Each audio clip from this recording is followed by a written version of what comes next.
Another important quantity introduced in physics is work. The concept of work in physics goes back to the experience in everyday life and the physiological state of feeling fatigued or exhausted. In the everyday language, work is done, for example, when someone lifts a body or a horse pulls a cart, illustrating that the greater force is applied over a greater distance, the greater work is done.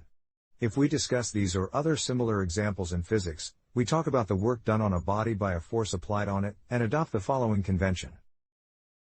If a constant force F is applied on a body in the direction of the displacement of the moving body, then the work W done by the force F while the body covers the distance s is measured by the product of the magnitude of the force F and the distance s. It follows from this definition that work only depends on the applied force F and the distance s, whereas it is independent of the mass of the body or the time interval over which the force is exerted on the body. For example, we can lift a body with a force F equal to or greater than its weight g. In the first case, the body moves upward at a constant speed after its initial acceleration if it was at rest, that is, its acceleration vanishes, while in the second case it performs a uniformly accelerated motion upward, that is, it has a non-zero acceleration.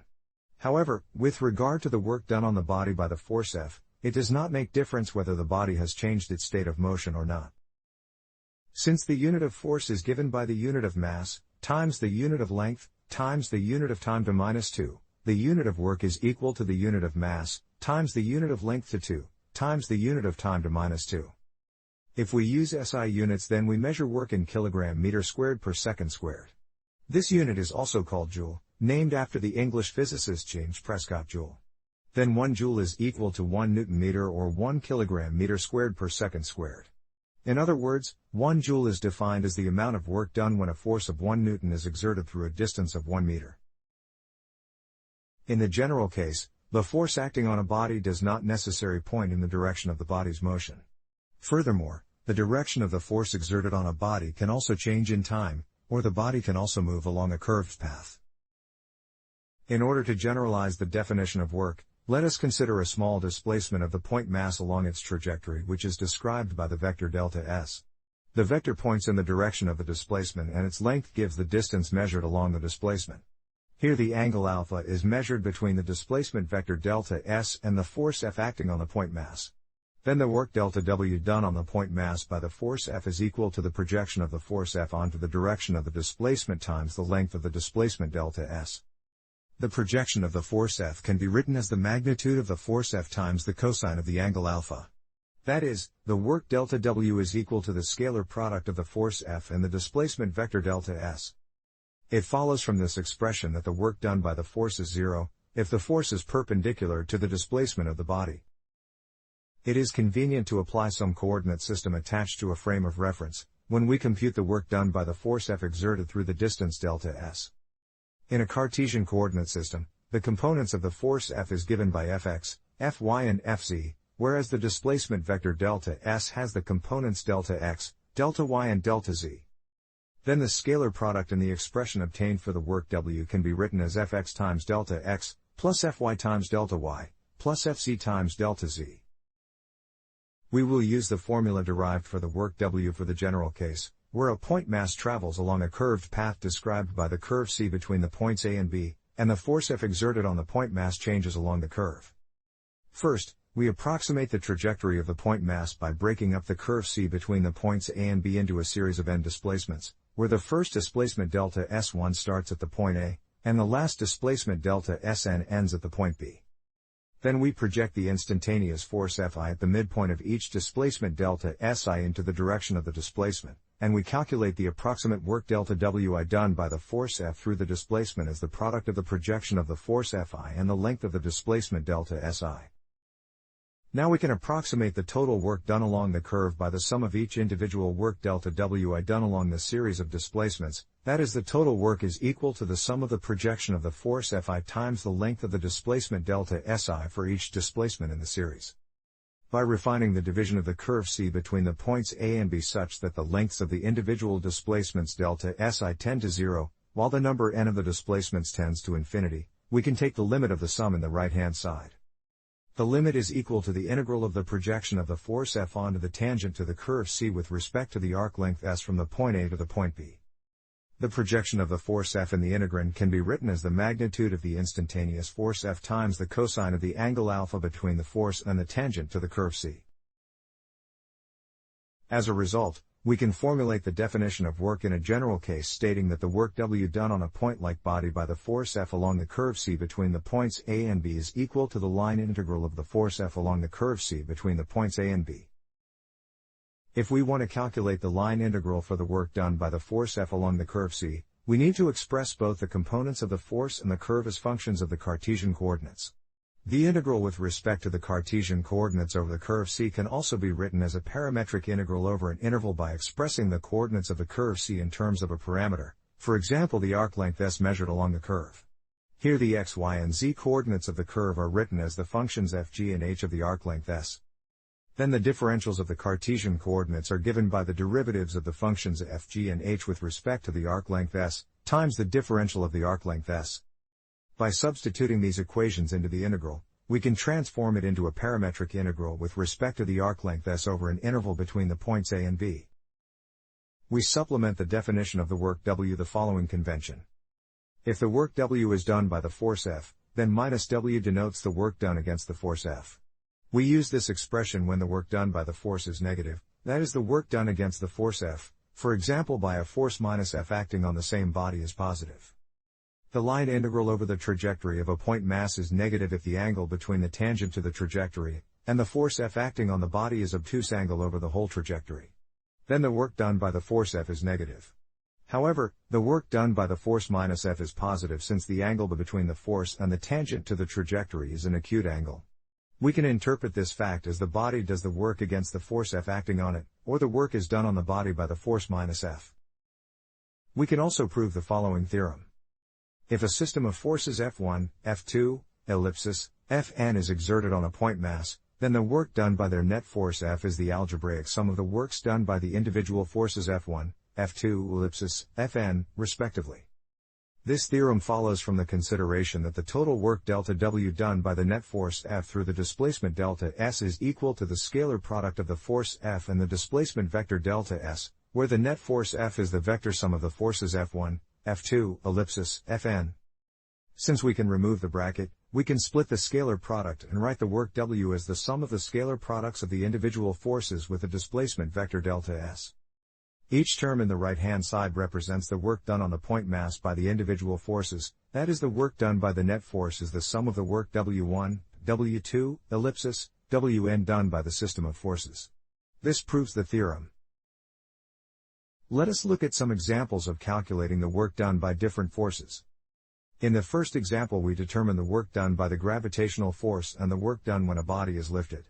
If a body has the mass m, then its weight capital G is given by its mass m times the gravitational acceleration g.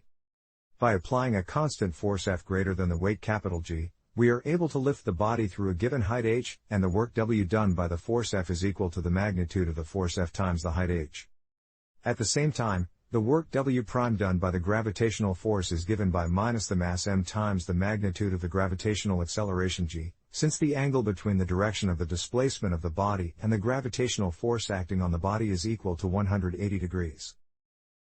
If the body is lifted very slowly at a negligible speed, then the net force acting on the body is almost zero, and the difference between the magnitudes of the force F and the weight capital G is also negligible. In this case, all the work W is done by the force F against the gravitational force, that is the force F is just great enough to overcome gravity. In the other case, we lift the body by applying a force F greater than the weight of the body. Then the magnitude of the acceleration A of the moving body can be obtained from the second law of motion stating that it is equal to the magnitude of the net force acting on the body divided by its mass m.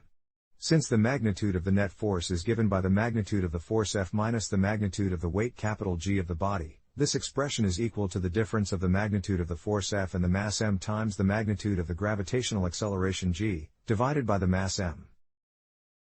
Here the work W done by the force F is greater than the work W prime done by the gravitational force, and not all the work W is done against gravity. The part given by W minus W prime, that is the magnitude of the force F times the height h minus the mass m times the magnitude of the gravitational acceleration G times the height h increases the speed of the body.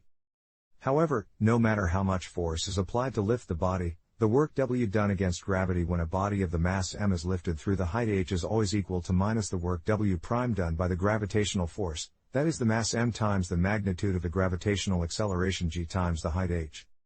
In this case, the work W prime done by the gravitational force is minus m times g times h, whereas m times s times h for a body descending through the height. Let us consider 2 points A and B, where the point A is on the ground and the point B is at the height h. We can move a body of the mass m from the point A to the point B in different ways. For example, first we pull the body along the ground to the point C, then lift it from the point C to the point B. Then the work done against gravity is 0 along the path between the points A and C since the gravitational force is perpendicular to the path. Therefore, the total work done against gravity is equal to the mass m times the magnitude of the gravitational acceleration g times the height h. We obtain the same result if we move the body from the point A to the point B along the path represented by the steps drawn between the 2 points. In this case, the work done against gravity is 0 along the horizontal segments of the path, whereas the works done along the vertical segments add up to the total work m times g times h. We can choose any arbitrary curve C connecting the points A and B along which the body is moved between the 2 points, the work done against gravity still remains the same. This is evident from the fact that we can also approximate the curve with steps, where the lengths of the segments forming the steps tend to 0 while the number of the steps tend to infinity. Then we can conclude that when a body is brought from one point to another one along an arbitrary path, the work done by or against the gravitational force only depends on the relative positions of the points, and is independent of the path. Let us choose another curve C' connecting the points A and B. Now we bring the body from the point A to the point B along the curve C, then we bring it back to the point A along the curve C'. Based on the conclusion, the total work done along the 2 curves forming a closed loop is just the sum of the 2 works done along the 2 curves. The work done on the ascending body by the gravitational force is equal to minus m times g times h, whereas the work done on the descending body is equal to m times g times h. As a result, the total work done along the closed loop vanishes. Then our final conclusion is that the work done by or against the gravitational force along any closed curve is 0. In the next examples we determine the work done against frictional and elastic forces. When we studied sliding with friction on a horizontal surface, we saw that in order to maintain the motion of a body sliding at a constant velocity, a force F has to be applied which overcomes the frictional force F sub F between the body and the contact surface. Therefore the force F applied on the body is equal to minus the frictional force F sub F. The work W done by the force F while the body covers the distance s over the surface is given by the magnitude of the force F times the displacement s. Here the magnitude of the force F is equal to the 1 of the frictional force F sub F, and Coulomb's law of friction states that the magnitude of the frictional force is given by the coefficient of the sliding friction mu times the magnitude of the force N normal to the contact surface. Then the work done by the force F is equal to the frictional coefficient mu times the magnitude of the force N times the displacement s. This formula holds for sliding along an arbitrary path over the surface, provided the magnitude of the frictional force F sub F is constant along the path. If the path is approximated with a series of displacements denoted by delta Si, with the index I running from 1 to n, then the force F pointing in the direction of the displacement delta Si can be considered constant over each segment. Therefore, the frictional work done along the curve can be approximated by the magnitude of the frictional force F sub F times the sum of the series of the displacement delta Si. If we refine the series of the displacements approximating the curve such that the lengths of each displacement delta Si tend to 0 while the number n of the displacements tends to infinity, then we obtain the arc length s measured along the curve. As a result, the work W done against the frictional force is equal to the magnitude of the frictional force times the arc length measured along the path of the motion, and this work is always positive as opposed to the work done by the gravitational force. We can also conclude that the work done on the body brought along a curve over a surface depends not only on the initial and the final points of the motion but also the curve itself. In other words, the work done against the frictional force along a closed curve does not vanish. In the other example we determine the work done against elastic forces. When we studied Hooke's law we saw the restoring force in elastic deformation is given by minus the spring constant k times the linear displacement x produced by the deformation. If we stretch a spring attached to the wall then we need to overcome the force F in the direction of the spring's axis by applying the force minus F, which is equal to the spring constant k of the spring times the displacement x measuring the stretch of the spring due to the force. Although the force applied on the spring points in the direction of the spring's axis, its magnitude depends on the displacement. Then the work W done against the elastic force of the spring is given by the integral of the magnitude of the elastic force F with respect to the displacement x from 0 to the maximum displacement x0. Since the magnitude of the elastic force F is equal to the spring constant k times the displacement x, the work W is given by 1/2 times the spring constant k times the square of the maximum displacement x0. In other words, the work done against the elastic force of the spring is proportional to the square of the displacement of the string, where the proportionality constant is the spring constant. The graphic representation of the work W can be seen in this figure, where the magnitude of the force F applied on the string is plotted as a function of the displacement x. The magnitude of the force is equal to k times x0 at the maximum value x0 of the displacement, and the shaded area gives the work W done against the elastic force of the spring. Finally, we consider more general examples related to work, such as the work done on bodies during uniform acceleration or the work done by constrained forces. The previous examples demonstrated that the force F applied to lift bodies or overcome frictional force moves the body without accelerating it due to the force minus F also acting on the body.